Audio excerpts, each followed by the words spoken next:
The gunshot that shattered the church window during the wedding ceremony wasn't meant for the groom, but for the past that refused to stay buried in the red Wyoming dirt. Warren Kellerman hit the floor of the small wooden church, pulling the bride down with him as glass rained over the pews and screams erupted from the handful of guests. His arms went around her instinctively, sheltering her body with his own as another shot rang out, splintering the doorframe. The woman in his arms didn't scream. She barely made a sound at all, her pale blue eyes wide but somehow distant, as if violence was just another Tuesday in her quiet existence. "Stay down," Warren growled, his hand moving to the revolver at his hip. But the shots had stopped as quickly as they'd started, replaced by the thunder of hoofbeats racing away from the church. By the time he made it to the door, weapon drawn, there was nothing but dust settling on the main road through Jackson, Wyoming, and the startled faces of townspeople peering from windows and doorways. It was May of 1878, and Warren had just married a woman whose voice he'd barely heard above a whisper. The preacher, Reverend Matthews, was still clutching his Bible with shaking hands when Warren returned to the church. "Should we continue?" the old man asked uncertainly. Warren looked at the woman still kneeling where he'd left her, her borrowed white dress now dusty from the floorboards. She met his gaze with those pale eyes, and something in her expression made his chest tighten. There was no fear there, just a kind of resignation that shouldn't have belonged to someone so young. She couldn't have been more than 22, maybe 23 at most. Warren himself was 26, old enough to know better than to marry a stranger, but circumstances had a way of making men do desperate things. "We continue," he said firmly. The ceremony resumed with considerably less enthusiasm from the few remaining witnesses. Most had fled during the shooting, which suited Warren fine. This wasn't a celebration anyway.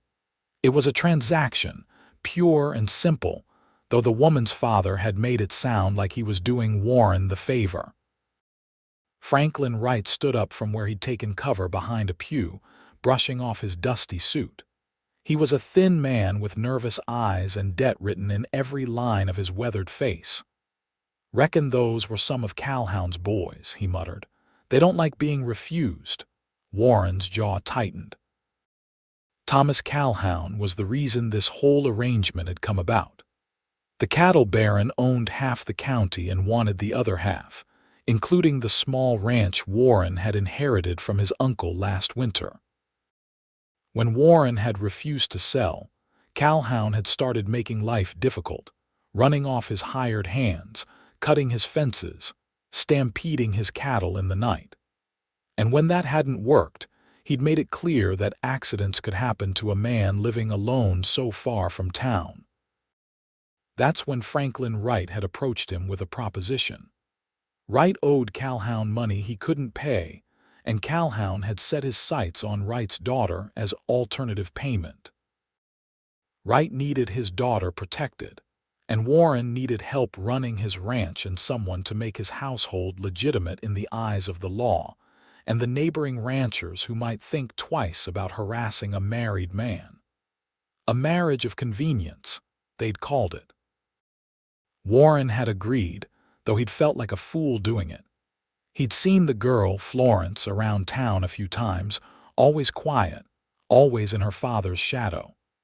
They'd spoken maybe 3 times before today, brief conversations where her voice had been so soft he'd had to lean in to hear her. She never looked him in the eye for long, and there was something fragile about her that made him feel like a bull in a china shop. "Do you, Warren Kellerman, take this woman to be your lawfully wedded wife?" Reverend Matthews asked, his voice steadier now. "I do," Warren said. "And do you, Florence Wright, take this man to be your lawfully wedded husband?" There was a pause, long enough that Warren wondered if she'd changed her mind. Then, in that whisper of a voice, she said, "I do." The Reverend pronounced them married, and Warren knew he was supposed to kiss her, but with her father watching and the broken glass still scattered across the floor, it felt wrong. Instead, he took her hand, small and cold in his, and squeezed it gently. "Let's get you home," he said.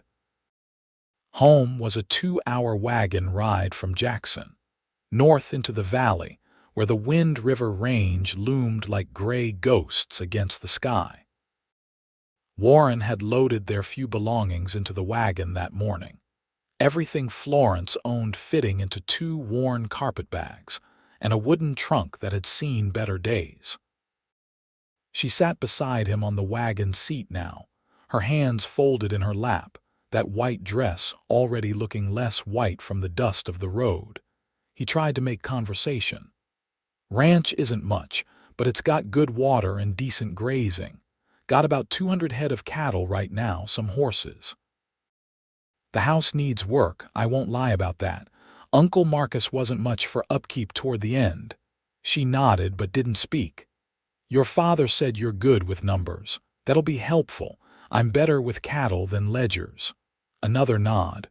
Warren felt frustration building. "You planning to ever talk to me, or is this how it's going to be?" She turned to look at him then, and he was startled by the depth of sadness in her eyes. "I don't have much to say," she said quietly. "Haven't for a while now. Why's that?" She was silent for so long he thought she wouldn't answer. Then, in that same soft voice, she said, "I forgot how to dream." The words hit him harder than they should have. There was something so defeated in the way she said it, like she'd given up on something essential. He wanted to ask what she meant, what had happened to make a young woman sound so old and tired, but the set of her jaw told him she wouldn't elaborate. Not yet, anyway. The ranch came into view as the sun started its descent toward the mountains. It wasn't much to look at, Warren had to admit. A simple wooden house with a sagging porch, a barn that needed new shingles, a few outbuildings in various states of disrepair. But the land was beautiful. Rolling grassland stretched out in every direction, dotted with cattle and bordered by cottonwood trees along the creek that ran through the property. The mountains rose up in the distance, still snow-capped even in May, and the sky was so big and blue it made a man feel small in the best possible way. "It's quiet," Florence said, and for the first time, there was something almost like approval in her voice. "That it is," Warren agreed. "Nearest neighbor is 5 miles east. Town's 2 hours by wagon, less on horseback if you're in a hurry." He helped her down from the wagon, and she stood looking at the house with an unreadable expression. "Which room is mine?" she asked. Warren had thought about this. The house had 3 bedrooms. The master bedroom where his uncle had slept, a smaller room that had been used for storage, and an even smaller room that might have been meant for a child once upon a time. He'd cleaned out the storage room over the past week, brought in a bed and a dresser, made it as presentable as he could. "I fixed up the back bedroom for you," he said. "Figured you'd want your own space. This isn't a normal marriage." Something flickered across her face, too quick for him to read. "Thank you," she said softly.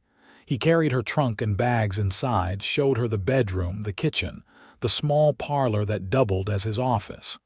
The house was clean at least. He'd spent days scrubbing and airing it out, trying to get rid of the smell of sickness and old man that had permeated everything after his uncle's long decline. "I'll get supper started," he said awkwardly. "You probably want to rest and change." She nodded and disappeared into her room, closing the door softly behind her. Warren stood in the kitchen, looking at the closed door and wondering what the hell he'd just done. He'd married a ghost of a woman to save his ranch from a land-hungry cattle baron. And now she was living in his house, wearing his name, and he didn't know the first thing about her except that she'd forgotten how to dream. He got to work on supper, frying up salt pork and beans, making coffee strong enough to strip paint. When he called her for dinner, she emerged in a simple brown dress, her dark blonde hair pulled back in a bun. She'd washed her face, he could tell, but there were still shadows under her eyes that soap couldn't touch. They ate in silence at first, the only sounds the scrape of forks on plates and the tick of the old clock on the mantel. Finally, Warren couldn't take it anymore. "Your father said Calhoun wanted to marry you. That why you agreed to this?" Florence's hand stilled on her fork. "Father owes Mr. Calhoun $800. Mr. Calhoun said he'd forgive the debt if I married him." "How old is Calhoun? Got to be 60 if he's a day." "62, she said quietly.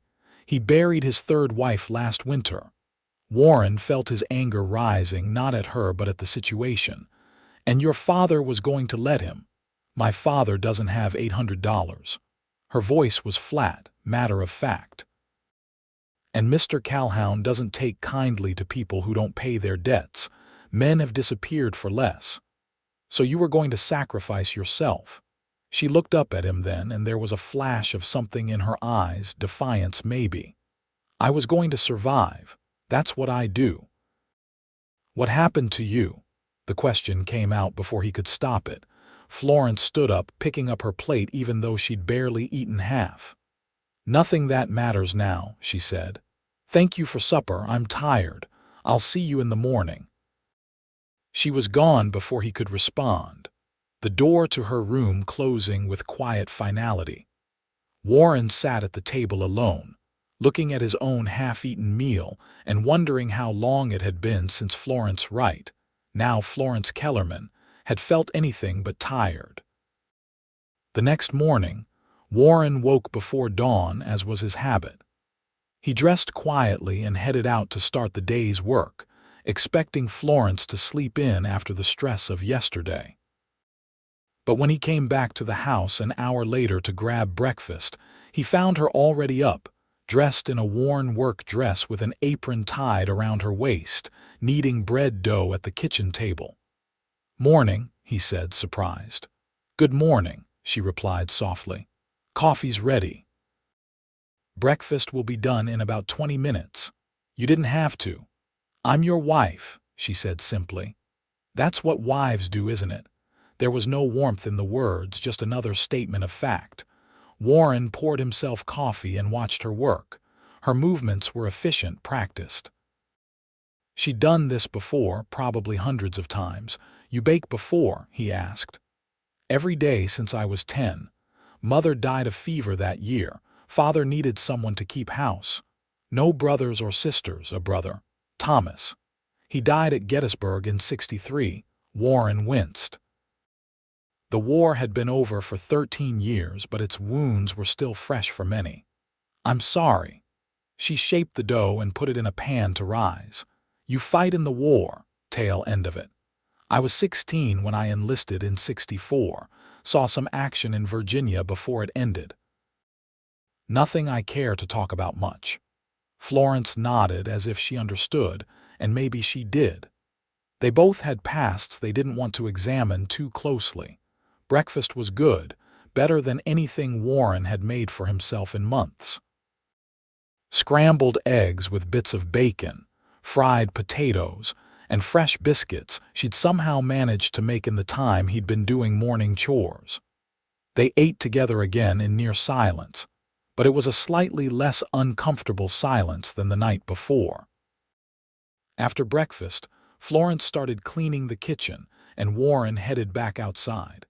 He had fence to mend on the south pasture and cattle to check on. He was halfway to the barn when she appeared in the doorway. "Warren," she called, her voice a little louder than usual but still quiet. He turned. "Yeah, those ledgers you mentioned. Where are they?" "In the desk in the parlor. Why?" "Thought I'd take a look if that's all right, see where things stand." Warren nodded, surprised she was offering but grateful. "Sure, numbers aren't my strong suit. Keys in the top drawer." She disappeared back inside, and Warren went about his work. The day was warm. the kind of early summer day that made a man grateful to be alive and working outdoors. He mended fence, checked on his cattle, found 3 new calves that had been born overnight. He made mental notes of everything, the way his uncle had taught him, keeping track of the herd in his head. When he came back to the house for lunch, he found Florence sitting at his desk surrounded by papers and ledgers, her brow furrowed in concentration. She'd found a pencil somewhere and was making notes in the margins of the current ledger. "How bad is it?" he asked, half joking. She looked up, and the expression on her face told him it wasn't good. "You've been losing about 30 head a month for the past 4 months. Is that normal?" Warren's jaw tightened. "No, that's Calhoun's doing. His men cut the fences, drive off the cattle. By the time I find the breaks and round up what's scattered, some are always missing." "You're losing money faster than you're making it," Florence said quietly. "At this rate, by winter you won't have enough to cover feed costs, let alone hire help for spring roundup." "I know." Warren scrubbed a hand over his face. "I've been trying to figure out how to stop it, but it's just me out here. Can't watch the whole ranch at once." Florence was quiet for a moment, looking at the numbers in front of her. "Father said you have horses. How many?" "About 20. Mix of work horses and riding stock. Got a decent stud and 3 good mares." "Why?" "Horses sell better than cattle right now. Army's buying for the campaign against the Nez Perce, and the stage companies always need fresh stock. If you could sell half your horses at Fort Washakie, you'd make enough to hire a couple of hands to help watch the ranch. With more men, you could stop the bleeding on the cattle." Warren stared at her, impressed despite himself. "That's not a bad idea." "I grew up around my father's debts," she said quietly. "Got good at figuring out how to rob Peter to pay Paul." "Fort Washakie's 3 days' ride north," Warren said, thinking it through. "I'd have to leave you here alone for near about a week. I've been alone before." There was something in the way she said it that made Warren's chest tighten again, that same sense that there were depths to Florence's story he hadn't begun to touch. But she was already turning back to the ledgers, the subject clearly closed. They spent the afternoon working together, Florence going through the books while Warren handled chores, coming together to discuss what she'd found. She had a head for numbers, that was clear, and a practical streak that surprised him. She didn't just point out problems. She offered solutions, ways to cut costs here, reallocate resources there. By evening, they had something resembling a plan. Warren would take 10 horses to Fort Washakie, the ones least useful for ranch work, but still sound and good-looking enough to fetch decent prices. If he could get what Florence projected, he'd have enough to hire 2 men for at least 3 months, maybe longer if they were willing to work for partial shares in the fall cattle sale. "When will you leave?" Florence asked over supper. "Day after tomorrow." "Need to get the horses ready, make sure you've got enough supplies to last while I'm gone." She nodded, pushing food around her plate. "I'll be fine." "You know how to shoot?" That got her to look up. "A gun?" "No, a bow and arrow," Warren said dryly. "Yes, a gun, a little. Father taught me the basics with a rifle, but I'm not very good. Tomorrow, after chores, I'll give you a proper lesson, and I'll leave the shotgun inside by the door. Anyone comes around causing trouble, you shoot first and ask questions later." Something like fear flickered across her face, the first real emotion he'd seen from her beyond resignation. "You think someone will come?" "Don't know," Warren admitted. "But Calhoun's not happy about this marriage. He wanted you and he wanted my ranch. Now he's got neither. Man like that doesn't take kindly to being thwarted."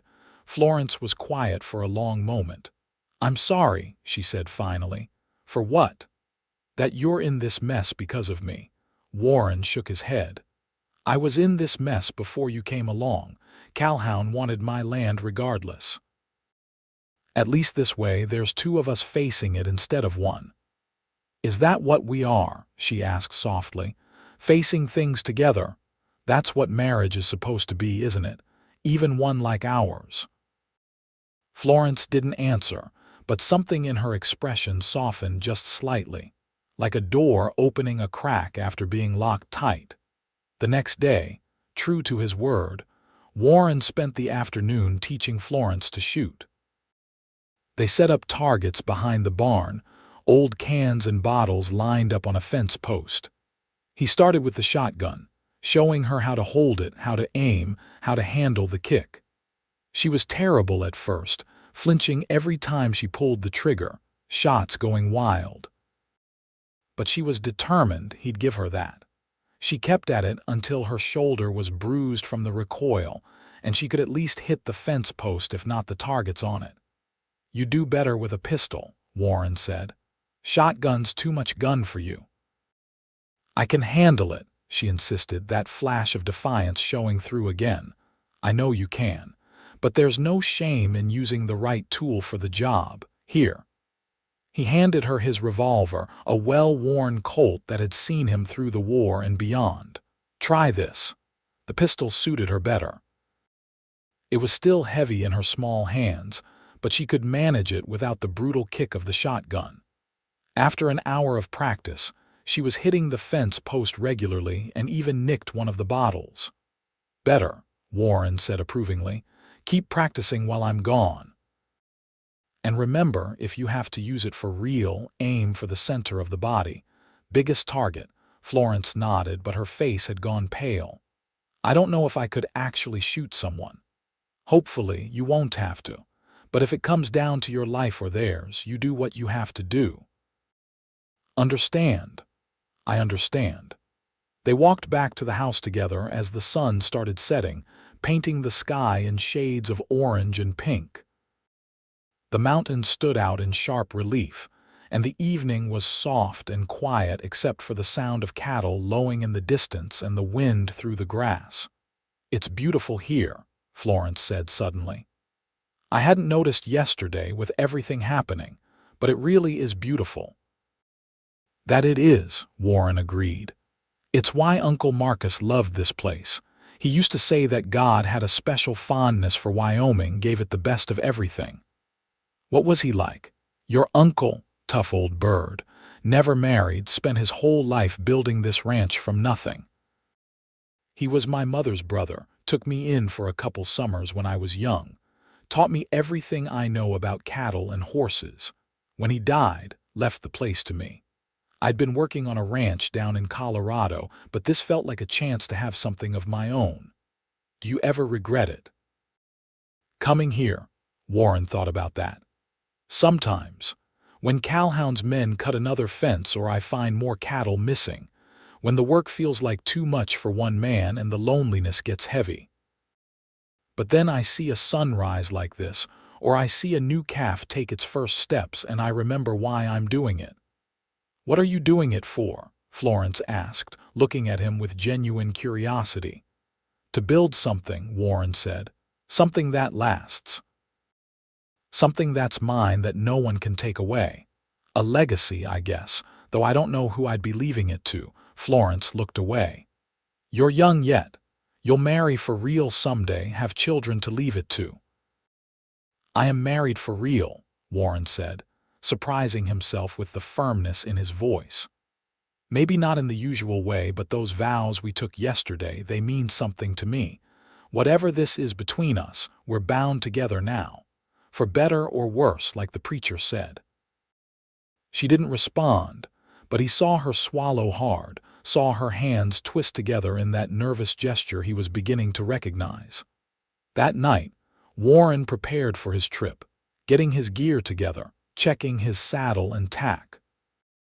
Florence baked bread and prepared food for him to take, working quietly in the kitchen while he worked in the barn. When he came in, she had a pack ready with enough provisions for a week, carefully wrapped and organized. "Thank you," he said, touched by the care she'd taken. "Be careful," she said softly. "Please." "I will. You keep that shotgun close, and if anything feels wrong, you trust your instincts. There's a horse saddled in the barn if you need to run to town. Don't try to be a hero." "I'm not the hero type," she said with the ghost of a smile, the first he'd seen from her. "Maybe not. But you're tougher than you look, Florence Kellerman." She looked startled at the sound of her new name, as if she hadn't quite processed that she wasn't Florence Wright anymore. "I don't feel tough. I feel tired." "Sometimes they're the same thing." Warren left before dawn the next morning, taking 10 horses on lead ropes, the pack with his provisions and his rifle across his saddle. Florence stood on the porch to see him off, wrapped in a shawl against the morning chill, her face pale in the pre-dawn light. "I'll be back in 6 days, maybe 7 if I have trouble selling," he told her. "You'll be all right. I'll be fine," she assured him. "Don't worry about me." But he did worry as he rode north, leading the horses across the grassland toward the fort. He worried about leaving her alone, about what might happen if Calhoun's men came around, about the sadness in her eyes, and the way she'd said she forgot how to dream. He worried about this strange marriage they'd entered into, this bargain struck out of desperation that was somehow beginning to feel like it might be something more. The ride to Fort Washakie took 3 days, camping rough each night, keeping watch over the horses. The weather held fair, and the horses gave him no trouble. When he reached the fort on the afternoon of the 3rd day, he found it bustling with activity. Soldiers were drilling in the parade ground, wagons were being loaded, and there was an air of preparation that spoke of imminent deployment. Warren had served briefly in the army during the war, and he knew the signs. They were getting ready to move out, which meant they'd need horses and need them soon. That was good for his prospects of selling. He met with the quartermaster, a harried-looking captain named Morrison who walked around the horses with a critical eye, checking teeth and hooves, testing temperaments. Warren had brought good stock, and he knew it. These weren't the best horses he owned, but they were sound and well-trained, the kind that could handle the rough work the Army needed. "I can give you $35 a head," Morrison said finally. Warren shook his head. "These are $40 horses, Captain." "Maybe 45 for the dapple gray there. She's got good bloodlines and a smooth gait." They haggled for 20 minutes, but in the end, Warren got his price. $38 per horse for most, $42 for the gray. $392 total, which was more than Florence had projected. He felt a surge of satisfaction as he counted the money, mostly in gold coins that he tucked safely into his saddlebags. He spent that night at the fort, sleeping in the enlisted barracks by invitation of a sergeant he'd served with briefly in Virginia. They swapped stories over whiskey that tasted like turpentine, and Warren found himself talking about Florence, though he wasn't sure why. "Married a woman I barely know," he admitted. "Trying to save both our necks from a land baron with too much power and not enough conscience." The sergeant, a weathered man named Cooper, laughed. "That's how half the marriages out here start, convenience and necessity. But some of them turn into the real thing given time. You like her," Warren considered that. "I don't know her well enough to say, but there's something about her, something that makes me want to know her better. She's got depths I haven't seen yet."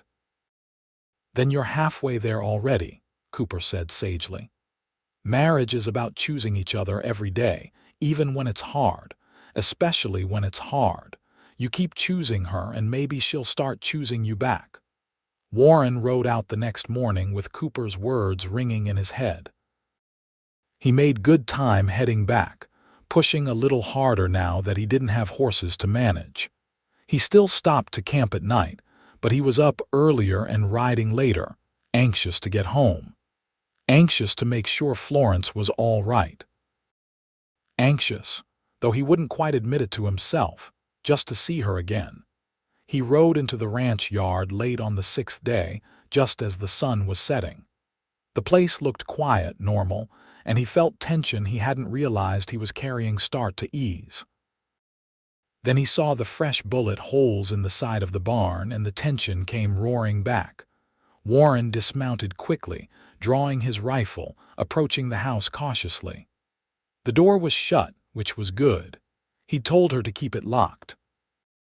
He could see lamplight through the windows, which meant she was inside. He knocked rather than just entering. "Florence, it's Warren. I'm back."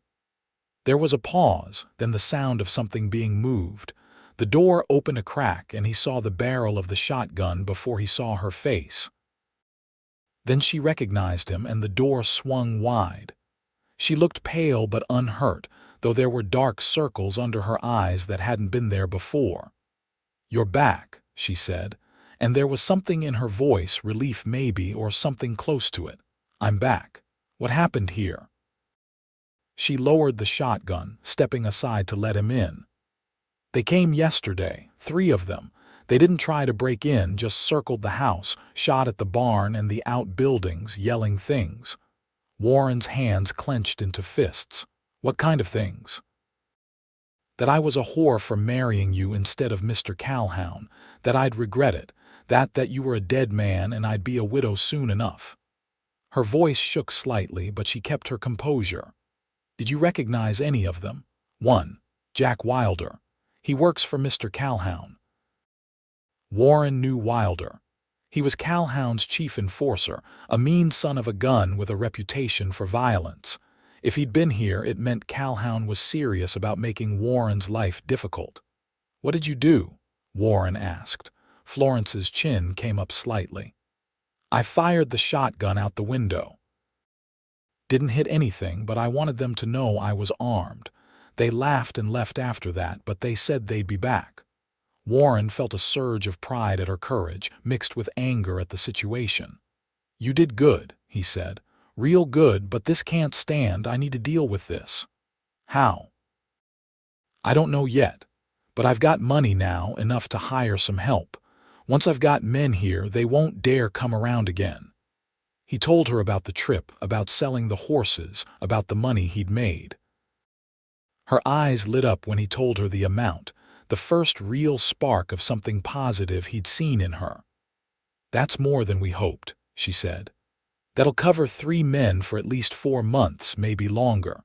First thing tomorrow, I'm riding to town, putting out word I'm hiring. You're coming with me. I'm not leaving you alone here again."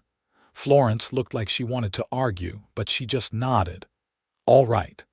They had a late supper together, and Warren found himself watching her as she moved around the kitchen. She'd been alone here for 6 days, had faced down armed men threatening her, and she'd held together. She was stronger than she looked, stronger than she seemed to think she was. He wondered what had happened to make her believe she was weak. "Florence," he said as they were finishing up. "What did you mean when you said you forgot how to dream?" She went very still, her fork frozen halfway to her mouth. "I shouldn't have said that, but you did, and I've been thinking about it. What happened to you?" For a long moment he thought she wouldn't answer. Then she set down her fork and folded her hands in her lap, that nervous gesture again. "I was engaged once," she said quietly. "When I was 19. His name was Daniel Cooper. He worked at the mercantile in town, was saving up to start his own business. We were going to get married in the spring of '76. "What happened?" Warren asked gently. "He went hunting with some friends in the mountains that winter. There was an accident. A cliff edge gave way. He fell." Her voice was flat, emotionless, as if she was reciting facts that had nothing to do with her. "They brought his body back 3 days later. We buried him in the town cemetery." "I'm sorry," Warren said, and he meant it. "After that, I stopped. Stopped thinking about the future, stopped planning, stopped dreaming. What was the point? Daniel and I had all these plans, all these dreams, and they died with him. So I just existed, kept house for my father, went through the motions." And then Father got in debt to Calhoun, and Calhoun wanted me, and I thought, well, at least I'll be useful to someone. You're more than useful, Florence. She looked up at him, and there were tears in her eyes, though she didn't let them fall. Am I? I'm a ghost, Warren. A ghost in a wedding dress, going through the motions of being alive without really living. You're not a ghost, Warren said firmly. He reached across the table and took her hand, small and cold, in his. You're here. You're real. You faced down 3 armed men yesterday. Ghosts don't do that. I don't know how to be anything else, she whispered. Then maybe we'll figure it out together, Warren said. I'm not asking you to be anything but yourself, Florence, but maybe over time you'll remember what it's like to dream again, and maybe those dreams will have a place for both of us. She looked at their joined hands, and slowly, hesitantly, her fingers curled around his. Maybe, she said softly. They rode to Jackson together the next morning, Warren keeping alert for any sign of trouble. The ride was uneventful, though, and they reached town by mid-morning. Warren's first stop was the saloon, where men looking for work often gathered. He put out word he was hiring, offering fair wages and a share of the fall cattle sale for anyone willing to work through to Roundup. While he handled that, Florence went to the general store to purchase supplies they'd need with more people on the ranch. Warren found her there an hour later, carefully selecting canned goods and dry goods, her face serious as she calculated costs in her head. Any luck? She asked. Maybe. There's 2 fellows who seem interested, Pete Davidson and Hank Miller. I know Davidson from around. He's done work for various ranches, got a good reputation. Miller's new to the area, but he comes with a reference from a rancher down south. When can they start? Soon as I say the word. I told them to be ready to ride out tomorrow. Florence nodded, then hesitated. Warren, I want to talk to my father while we're in town. Make sure he's all right. Warren's jaw tightened. He didn't have much use for Franklin Wright, a man who'd been willing to sell his daughter to settle his debts. But Florence still cared about him, and Warren wasn't going to come between them. All right, I'll come with you.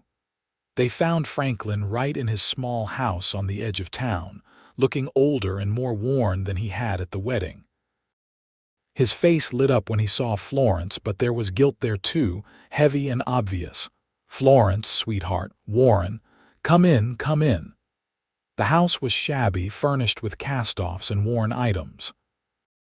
Wright offered them coffee, which Florence accepted, and they sat in his small parlor while he fussed nervously. How are you settling in? He asked Florence.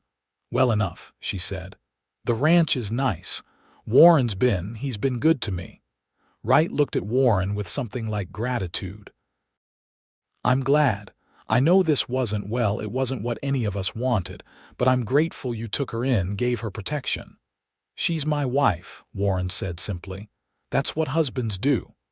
Calhoun's been asking about you both, Wright said, his voice dropping. He's not happy. Been making threats around town. We've noticed, Warren said dryly. His men shot up my barn 3 days ago. Wright paled. Florence, were you hurt? I'm fine, Father, I handled it. You shouldn't have to handle things like that. I'm so sorry, sweetheart. This is all my fault. If I'd just been smarter with money, more careful. It's done, Father, Florence said quietly. What matters now is moving forward. They stayed a while longer, but the visit was strained. When they left, Florence was quiet, withdrawn. Warren wanted to say something to comfort her, but he didn't know what. He did the best he could, Florence said finally as they walked toward where they'd left the wagon. After Mother died, after Thomas died in the war, he fell apart, started drinking, making bad decisions. I tried to help, but I couldn't hold him together. It's not your job to hold him together, Warren said. Parents are supposed to take care of their children, not the other way around. I'm all he has.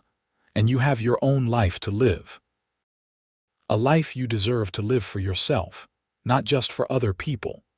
Florence didn't respond, but he saw her thinking about it, turning the idea over in her mind like an unfamiliar object. They stopped at the church before leaving town. Reverend Matthews was there, sweeping the floor where glass still glinted in the corners from the shooting on their wedding day. He looked up when they entered, surprise and pleasure crossing his weathered face. "Warren, Florence, good to see you both. How are you settling in?" "As well as can be expected," Warren said. "We wanted to thank you for finishing the ceremony even after the interruption." "A little gunfire won't stop the Lord's work," Matthews said with a smile. Then his expression turned serious. "Though I've heard Calhoun isn't taking your marriage well. You two be careful out there." "We will," Warren assured him. "And Florence," the Reverend said gently, "I hope you know that if you ever need anything, advice, or just someone to talk to, my door is always open. Marriage is a blessing, but it's also work, especially under difficult circumstances." "Thank you, Reverend," Florence said softly. As they drove back to the ranch, Florence seemed thoughtful. "Do you believe in God?" she asked suddenly. Warren considered. "I suppose so. Hard not to out here. The land is too beautiful, too perfect to be an accident." "Why?" "I used to pray," she said. "Before Daniel died. After I stopped, seemed pointless. But last week when those men were circling the house, I found myself praying. Not for help exactly, just talking to someone even if no one was listening." "Maybe someone was listening," Warren suggested. "Maybe." She was quiet for a moment. "Warren, can I ask you something? Anything? Why did you really agree to this marriage? You could have fought Calhoun in other ways, hired men without marrying me. So why?" Warren took his time answering, wanting to be honest. "Partly for protection, like I said. A married man with a household has more standing, more legitimacy. Partly because I needed help and you needed an escape. But partly," he paused, searching for the right words, "partly because I've been alone a long time and I was tired of it. When your father approached me with this idea, it seemed like maybe it was a solution that could benefit both of us. I didn't expect to care whether you were happy or not, but I find that I do." Florence looked at him, really looked at him, studying his face. "You're a good man, Warren Kellerman, better than I deserve." "That's not true." "It is. I'm broken, Warren. I've been broken for 2 years. I don't know if I can be fixed." Warren pulled the wagon to a stop, right there in the middle of the road, and turned to face her fully. "You're not broken. You're hurting. There's a difference. Broken things can't function. You've been keeping your father's house, managing his affairs, surviving. That's not broken, that's strong. I don't feel strong. Strength isn't about feeling. It's about doing what needs doing even when you're scared, even when you're hurting. You've been doing that every day for 2 years. That makes you one of the strongest people I know." A tear slipped down Florence's cheek, the first he'd seen her shed. "I don't know how to let myself hope again. What if I try and it all falls apart? Then it falls apart and we pick up the pieces and try again. That's life, Florence. It's messy and hard and sometimes things go wrong. But sometimes, if you're lucky, things go right. And you'll never know which it'll be if you don't try." She wiped at her eyes with the back of her hand. "I'm scared." "Of what?"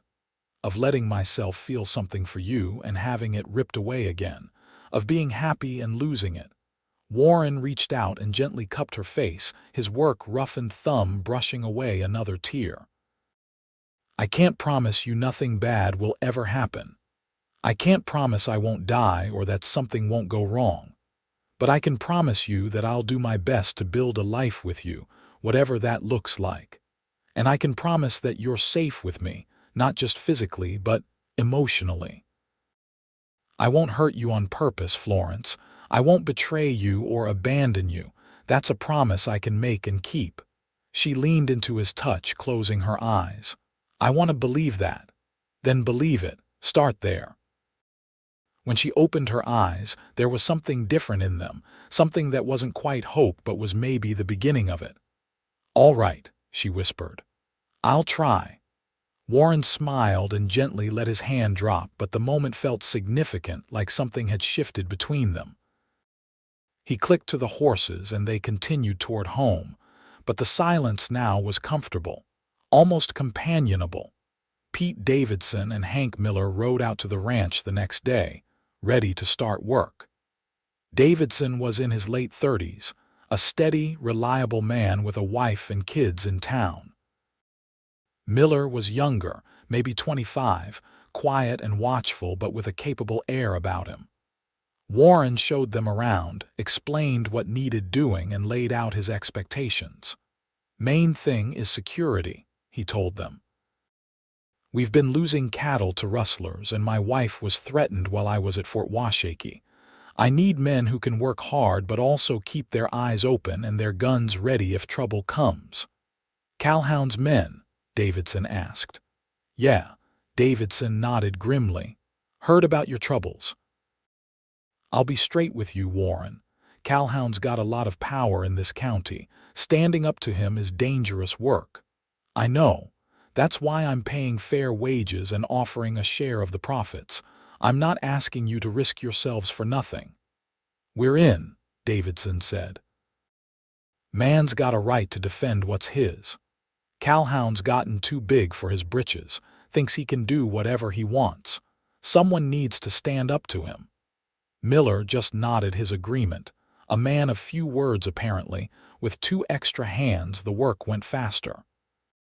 They rode the fence lines daily, fixing breaks before cattle could scatter, keeping watch for Calhoun's men. Florence took over managing supplies and cooking for the increased household, and Warren often found her in the kitchen in the early morning or late evening, preparing meals or baking bread. He noticed she seemed less withdrawn with work to keep her busy. She still didn't talk much, but sometimes he'd catch her humming while she worked, or she'd offer a comment on something without being prompted. Small things, but they felt like progress. One evening, about 2 weeks after hiring Davidson and Miller, Warren came in to find Florence sitting at the desk again, working on the ledgers. She looked up when he entered, and there was something almost like excitement in her face. "Look at this," she said, gesturing to the papers. "We haven't lost a single head of cattle in 2 weeks, not one, and we found 23 head that had scattered into the brush last month. The numbers are looking better, Warren, much better." Her enthusiasm was infectious. Warren found himself grinning. "That's good news, real good news. If we can keep this up through fall, you'll be able to pay off the mortgage on the north section and still have money left over. Maybe even enough to buy more breeding stock." Warren looked at her, bent over the ledgers with pencil in hand, and felt something warm unfold in his chest. This was what she needed, he realized, purpose. Something to care about, something to invest in. The ranch was giving her that. "You're good at this," he said.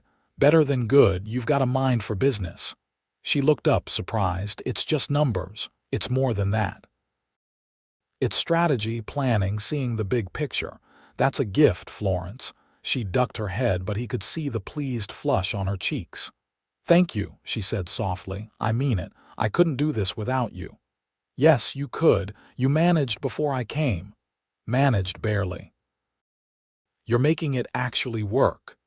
She met his eyes then, and something passed between them, something warm and tentative and new. Warren wanted to kiss her, suddenly and fiercely. They'd been married over a month now, and they'd barely touched beyond that moment in the wagon. He'd been giving her space, letting her adjust, but the desire to close the distance between them was growing stronger every day. He must have moved slightly, or something in his expression must have changed, because Florence's eyes widened slightly. But she didn't pull away. She just looked at him, waiting. Warren crossed the room slowly, giving her time to object, to move away. She didn't. He knelt beside the chair so they were at eye level, and gently, so gently, he cupped her face again like he had in the wagon. "Can I kiss you?" he asked. She swallowed hard. I don't know. That's not a no. It's not a yes either." "What are you afraid of?" "Everything," she whispered. "I'm afraid if I let you in, I'll fall apart. I'm barely holding myself together as it is."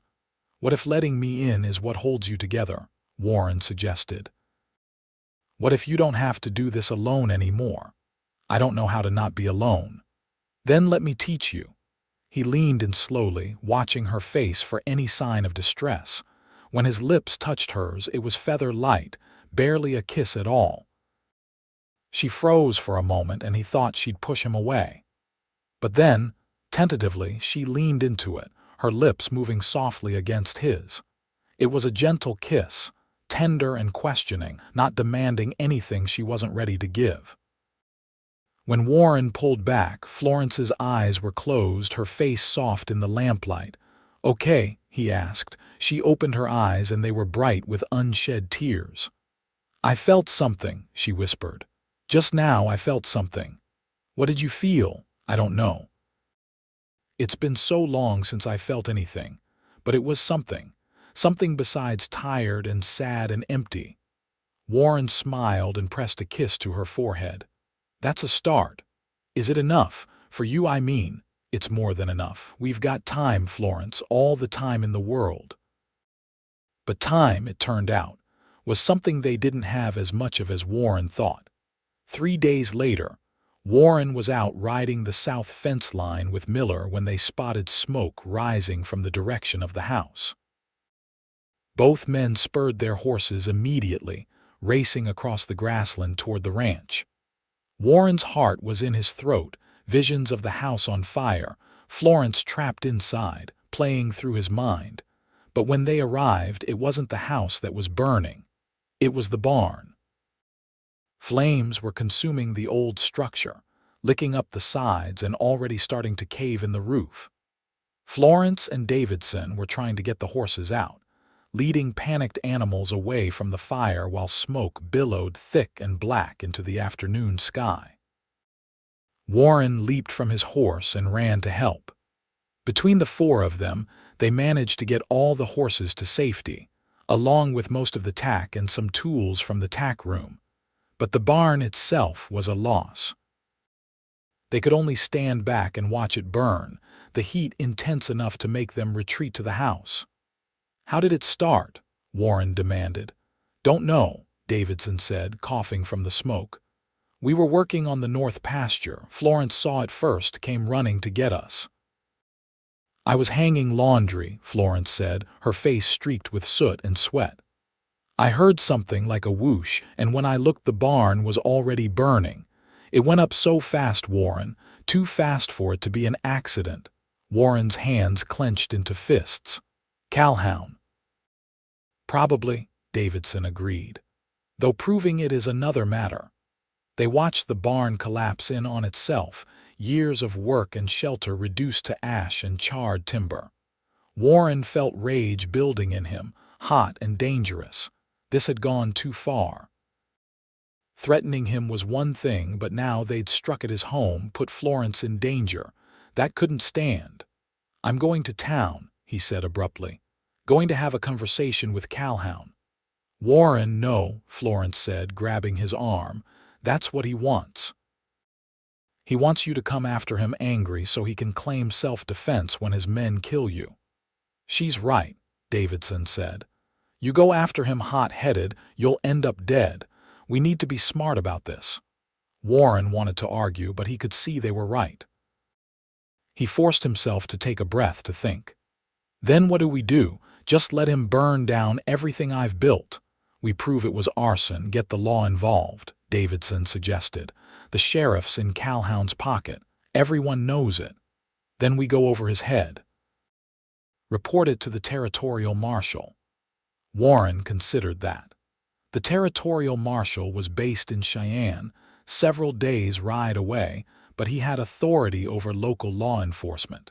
If they could make a case that the sheriff was corrupt, the marshal might intervene.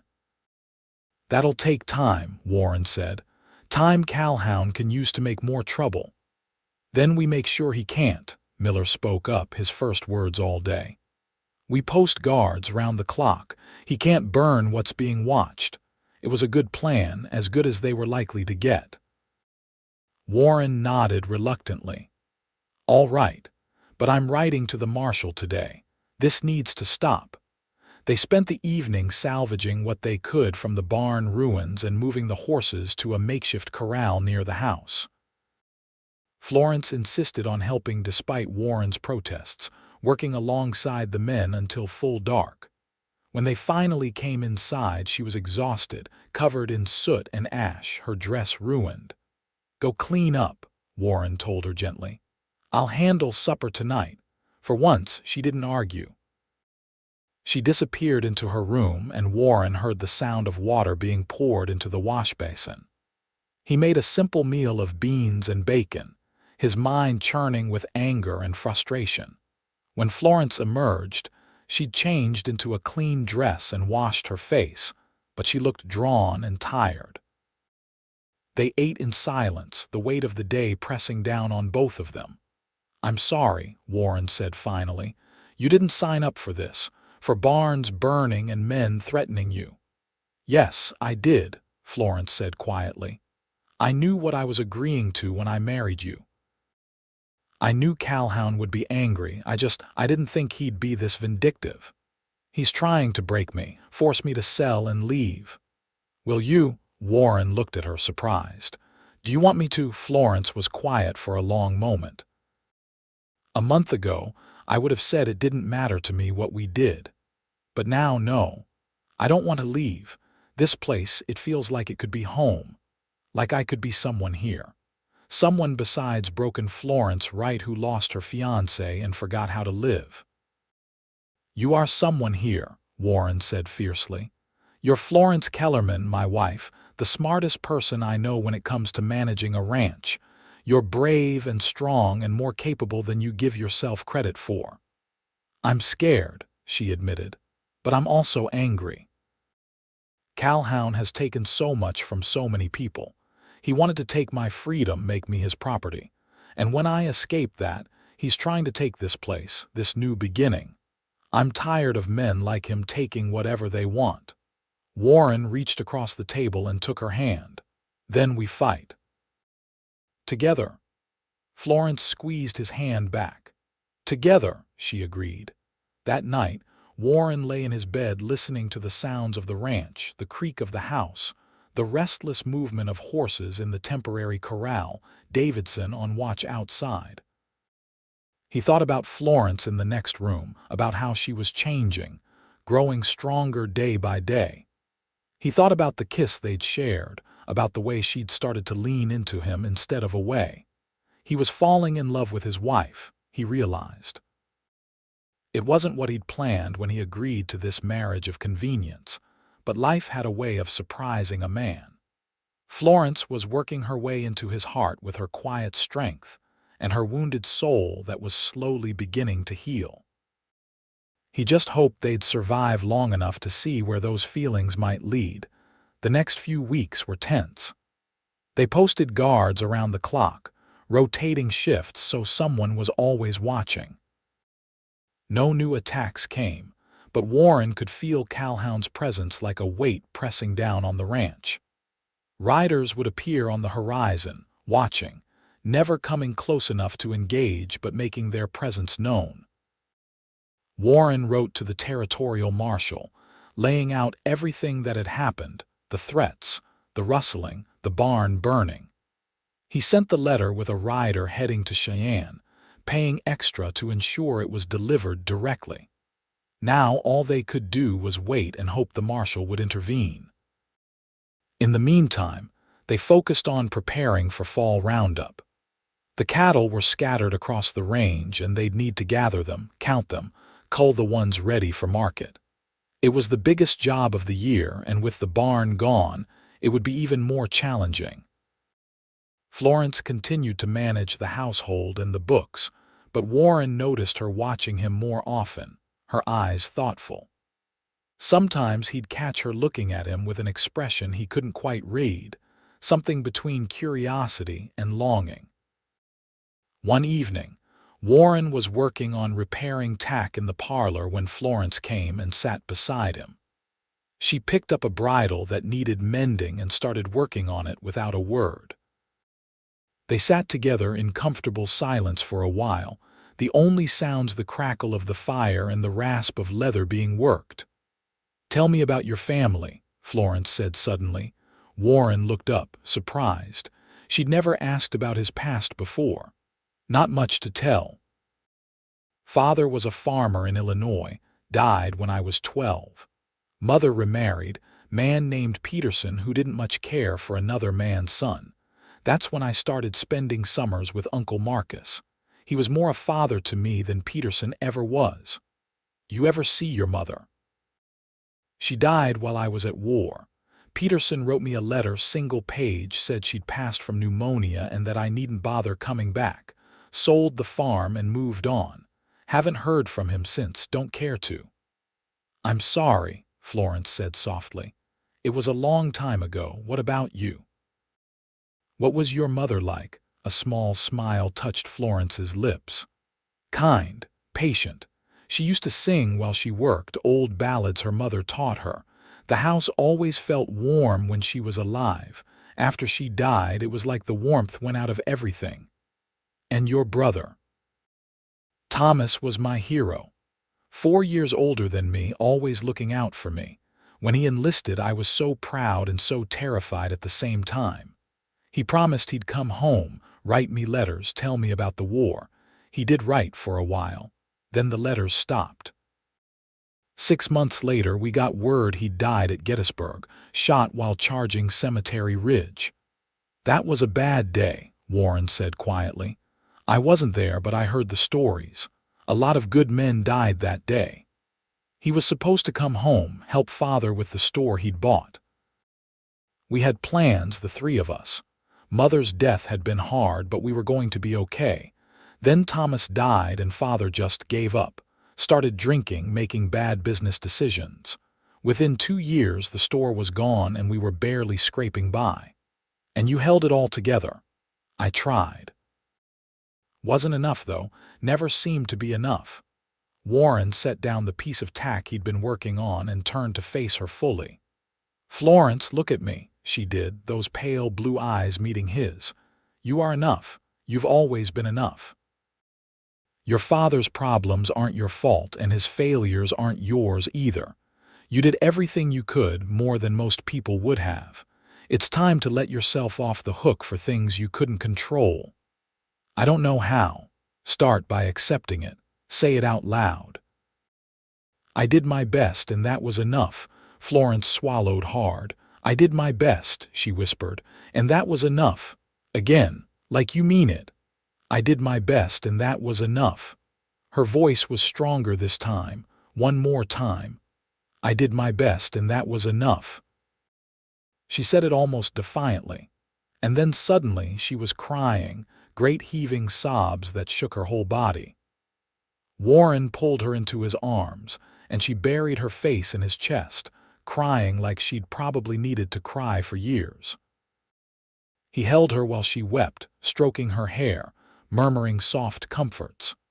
She cried for a long time, years of grief and guilt and exhaustion pouring out of her. When the sobs finally subsided, she stayed in his arms, her body relaxed against his in a way it never had been before. "I'm sorry," she said, her voice muffled against his shirt. "Don't be, you needed that. I've been holding it in so long, I thought if I let myself feel it, I'd break, but I didn't break." "No, you didn't. You're stronger than you think." Florence pulled back enough to look up at him. Her eyes were red and swollen, her face blotchy from crying, but there was something lighter in her expression, like a burden had been lifted. "Warren, I need to tell you something." "What's that?" "I'm not scared anymore. Not of you, not of this." She gestured between them. "I don't know if I'm ready to call it love yet, but I feel something. Something real and growing, and I want to see where it goes." Warren's heart was pounding. "Are you sure?" "I'm sure. I've been existing for 2 years just going through the motions. But lately, with you, I've started to feel like I'm actually living again. Like maybe there's a future worth having." "There is," Warren said fervently. "I promise you there is." He kissed her then, not the gentle, questioning kiss from before, but something deeper, more passionate. Florence kissed him back with a hunger that surprised him, her hands coming up to grip his shoulders. When they finally broke apart, both were breathing hard. "Stay with me tonight," Warren said. I'm not asking for anything you're not ready to give. Just stay. Let me hold you." Florence nodded. "Okay." They moved to Warren's room, and he helped her undress down to her chemise and petticoat, keeping his own clothes on except for his boots. They lay down together in the bed, and Florence curled into his side, her head on his chest. Warren wrapped his arms around her, and for the first time since this strange marriage had begun, it felt like they were truly husband and wife. "Warren," Florence said softly. "Yeah, thank you for being patient with me, for not pushing, for giving me time to heal." "You're worth the wait," Warren said simply. She tilted her head to look up at him. "I think I'm starting to dream again," she whispered, "and you're in those dreams." Warren felt warmth flood through him. "Good," he said, "because you're in mine." They fell asleep like that, wrapped in each other's arms, and for the first time in months, Warren slept peacefully, knowing Florence was safe and close. The response from the territorial marshal came 3 weeks later. Marshal Thompson arrived at the ranch with 2 deputies, a serious-looking man with sharp eyes and a no-nonsense demeanor.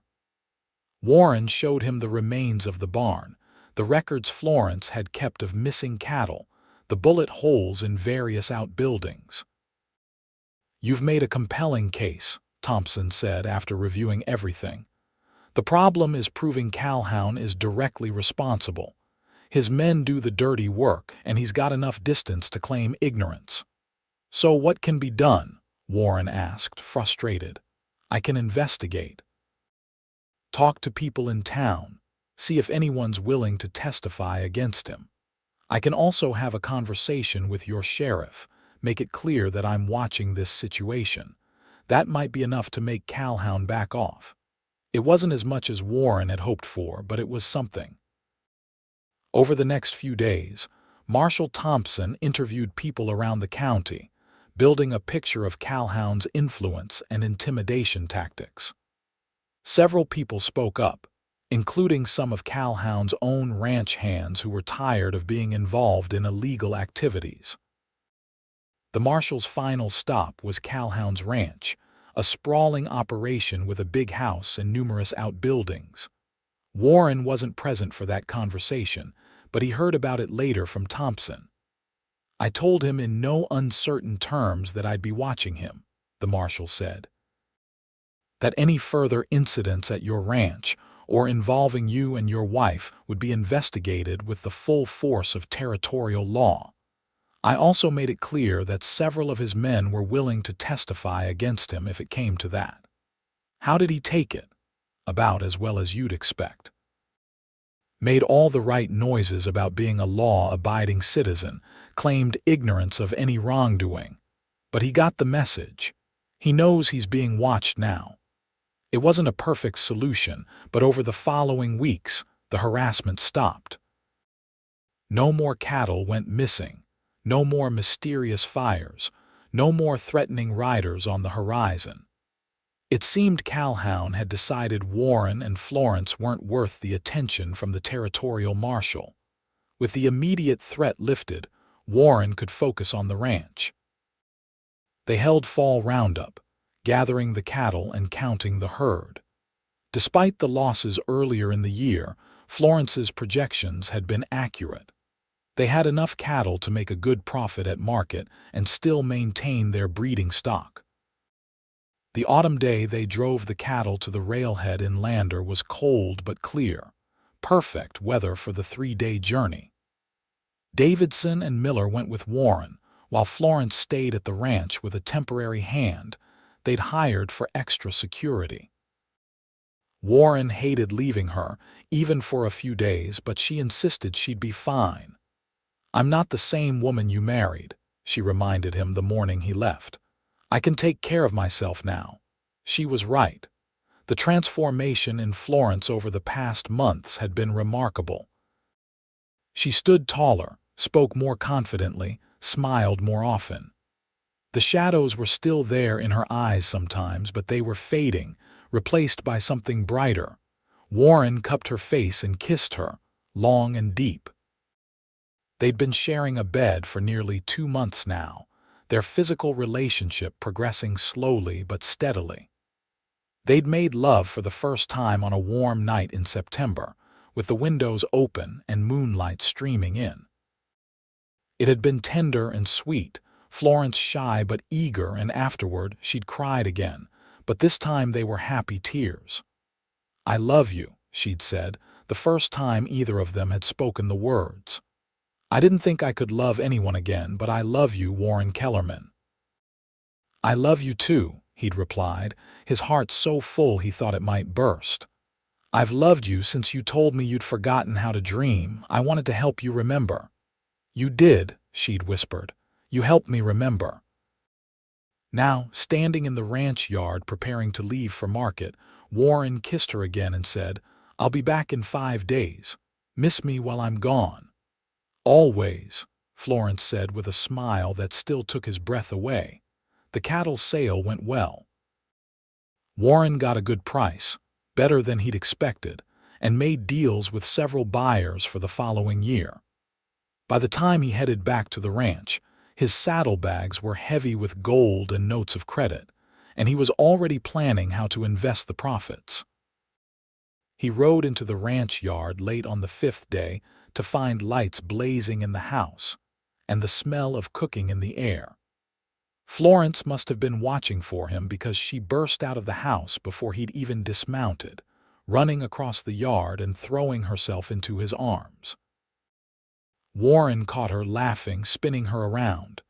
"Miss me that much?" "More than you know," she said, kissing him fiercely. "How did it go?" "Better than expected.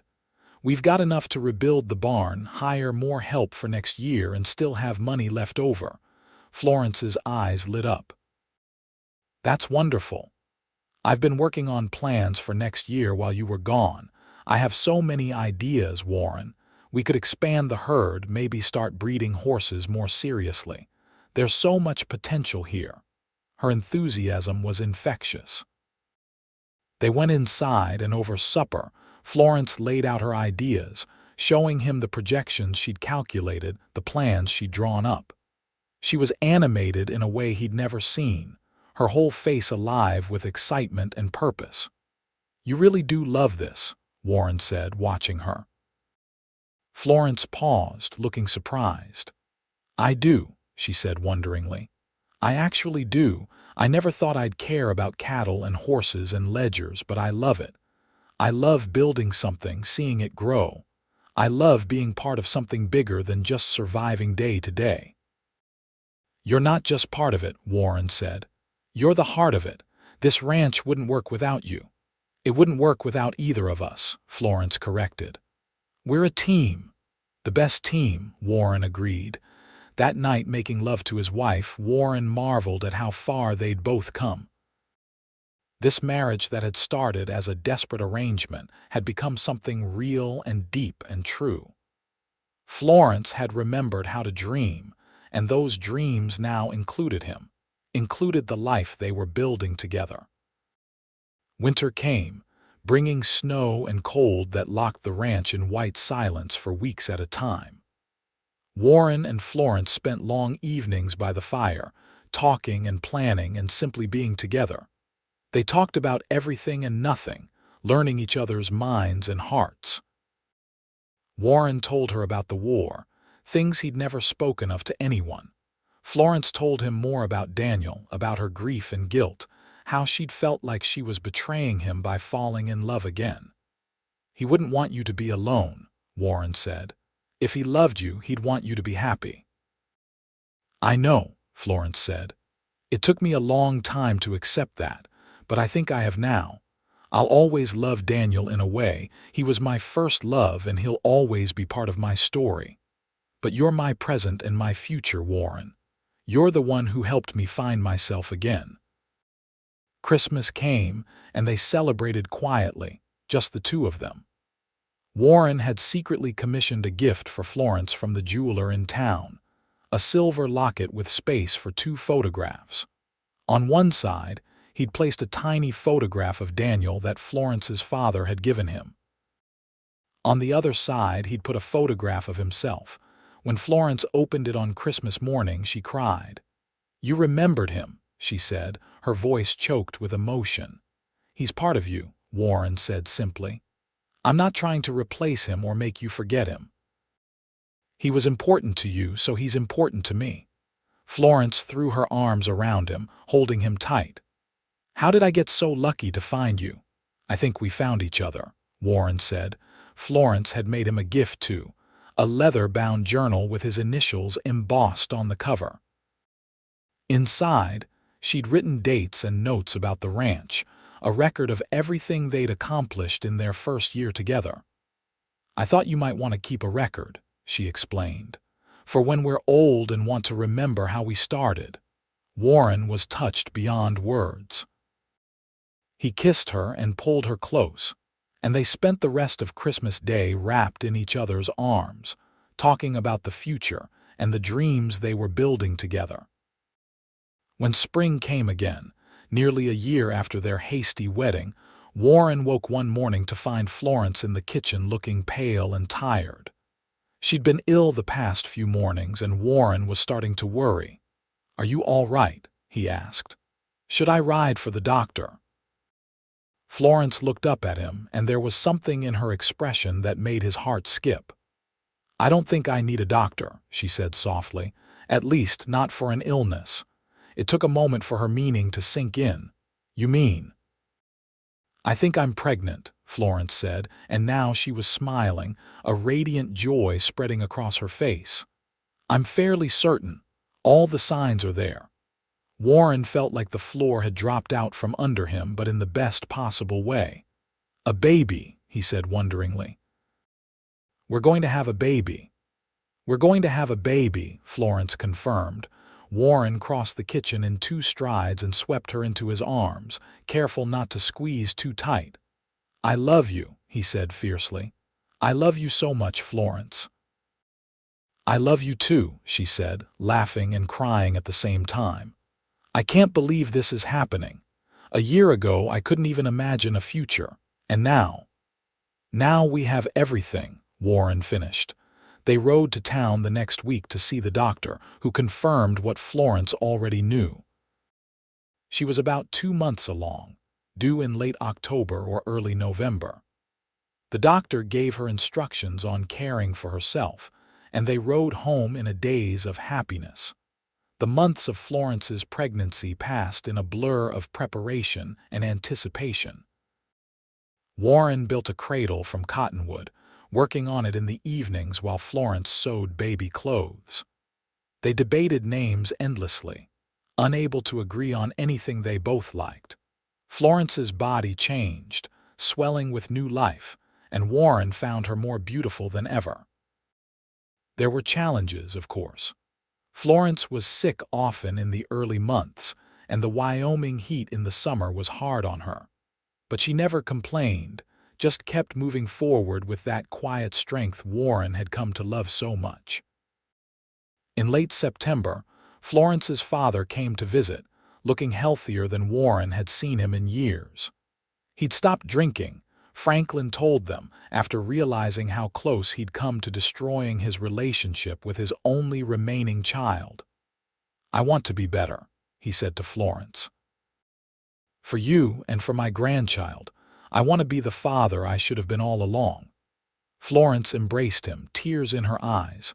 "It's not too late, Father. It's never too late." Franklin stayed for a week, helping Warren with some repairs around the ranch, spending time with Florence. Warren could see the bond between father and daughter beginning to mend, and he was glad. Florence deserved to have her family back, such as it was. The baby came early on an October morning, 2 weeks ahead of the doctor's prediction.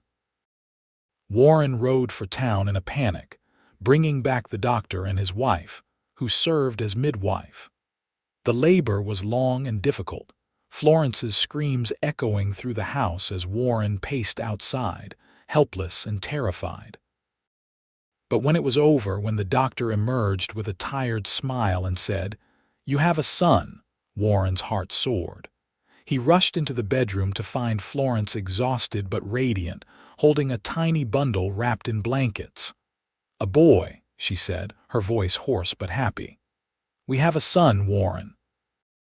Warren knelt beside the bed, looking down at the tiny red face of his firstborn. "He's perfect," he whispered. "What should we name him?" Florence asked. Warren thought about it. "Daniel," he said finally. "Daniel Marcus. After the first man you loved, and the man who gave me this ranch and this chance at a life." Florence's eyes filled with tears. "You do that, of course. It's the right name. It honors the past while looking to the future." They called him Danny, and he was the center of their world from the moment he drew breath. Warren had never known he could love something so small and helpless so fiercely. He'd wake in the night to the sound of Danny crying and find Florence already up, nursing their son in the rocking chair by the window, her face soft with love. The first year of Danny's life flew by in a haze of sleepless nights and joyful days. Warren and Florence worked the ranch together, taking turns caring for the baby, building the life they'd dreamed of. The ranch prospered, growing from strength to strength. They hired more hands, rebuilt the barn bigger and better than before, expanded the herd. Calhoun left them alone. Word was he'd gotten himself in trouble with some investors from back east and was too busy trying to save his own empire to bother with Warren's small ranch. The territorial marshal's attention had done its job, making Calhoun more cautious about his methods. On the morning of their second wedding anniversary, Warren woke to find Florence already up, standing at the window with Danny on her hip, looking out at the sunrise over the mountains. He came up behind her, wrapping his arms around both of them. "What are you thinking about?" he asked. "How different my life is from what I expected 2 years ago," Florence said. "I thought I was going into a loveless marriage, a prison of convenience. Instead, I found freedom. I found purpose. I found love. I found myself." "I found all those things too," Warren said. "You saved me as much as I saved you." "We saved each other," Florence said, turning in his arms to kiss him. "That's what partners do." Danny grabbed at his father's face, babbling happily, and Warren laughed, kissing his son's chubby cheeks. This, he thought, this was what life was about. Not just surviving, but thriving. Not just existing, but living fully and completely. "You remember what you said on our wedding day?" Warren asked. "That you'd forgotten how to dream," Florence smiled, that radiant smile that never failed to make his heart skip. "I remember. But I don't feel that way anymore. Now I dream all the time. About our future, about Danny's future, about the life we're building. I dream about growing old with you on this ranch, about watching our children and grandchildren carry on what we started." "Children?" Warren asked. "Plural." Florence's smile turned mischievous. "Well, Danny could use a sibling, maybe a little sister or brother to keep him company." "Is that so?" Warren pulled her closer, careful of the baby between them.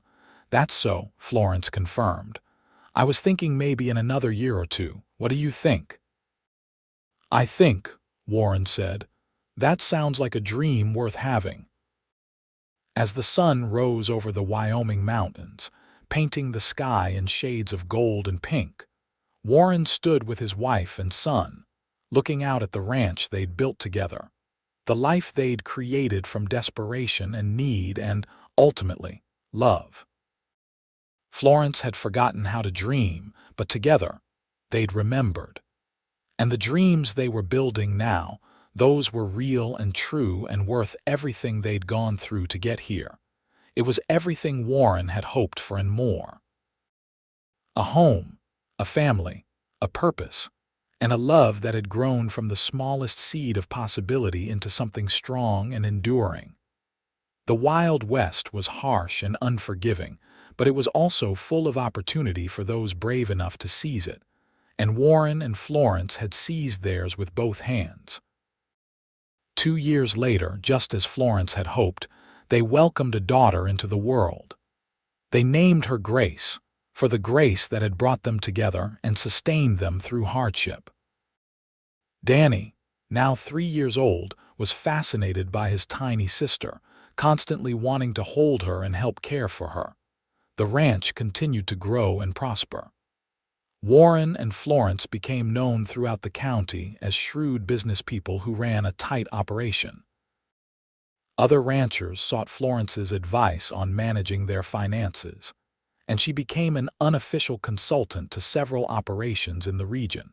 Franklin Wright remained sober and became a devoted grandfather, moving closer to the ranch so he could see his grandchildren more often. His relationship with Florence healed slowly but surely, the wounds of the past gradually being replaced by better memories. Thomas Calhoun's empire eventually collapsed under the weight of his debts and poor decisions. His ranch was sold off in pieces, and he left Wyoming in disgrace. Warren felt little satisfaction in his enemy's downfall, too focused on his own success to care much about Calhoun's fate. Years passed, measured in seasons and cattle sales and the growth of children. Danny grew tall and strong, learning the ranch business at his father's side.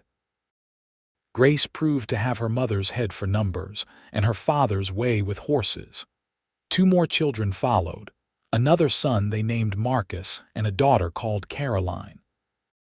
On their 10th anniversary, Warren and Florence stood on the porch of their expanded house, looking out at a ranch that now sprawled across several thousand acres, supported by a crew of regular hands and seasonal workers.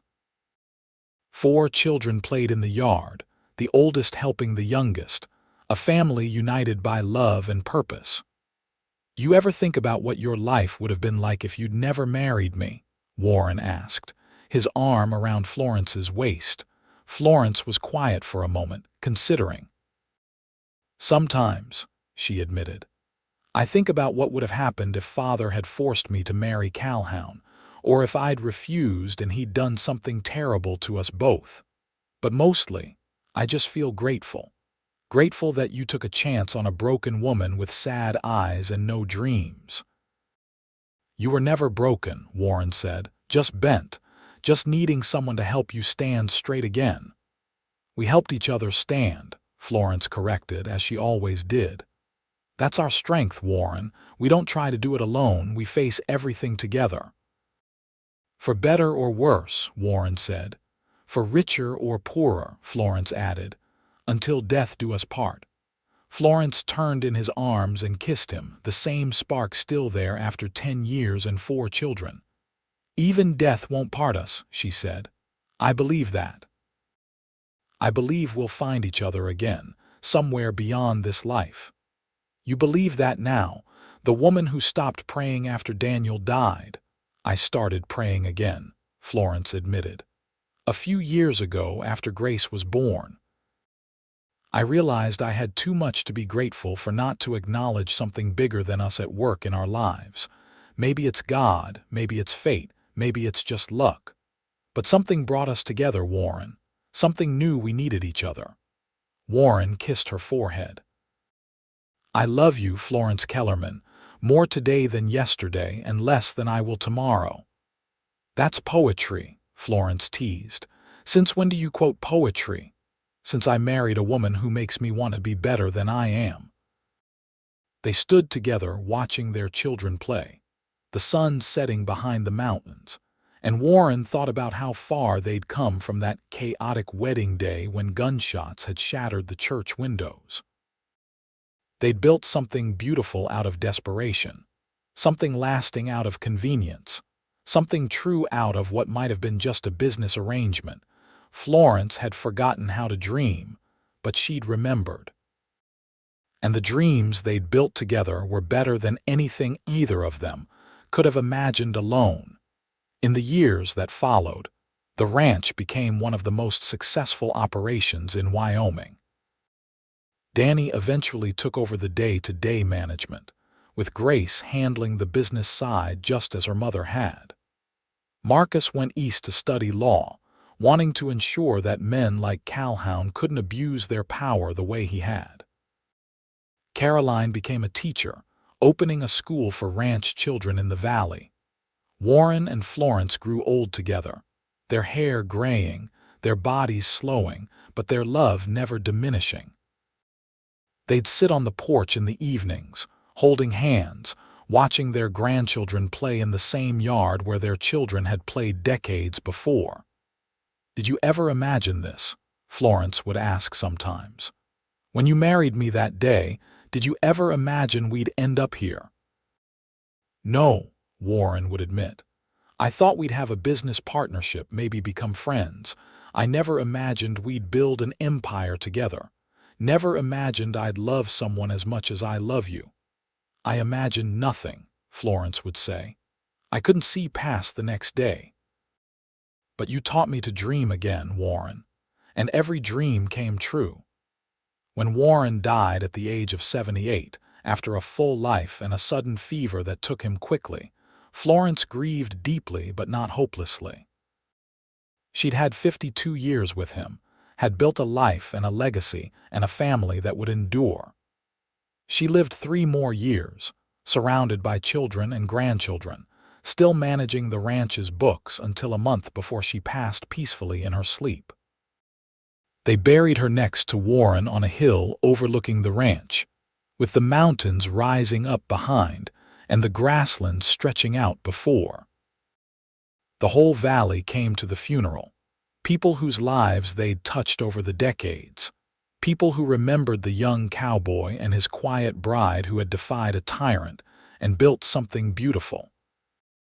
Danny, now an old man himself, stood at his mother's grave with his own grandchildren around him. "She told me once," he said to his siblings, "that she'd forgotten how to dream, but Dad taught her to remember, and because they dreamed together, we all have this.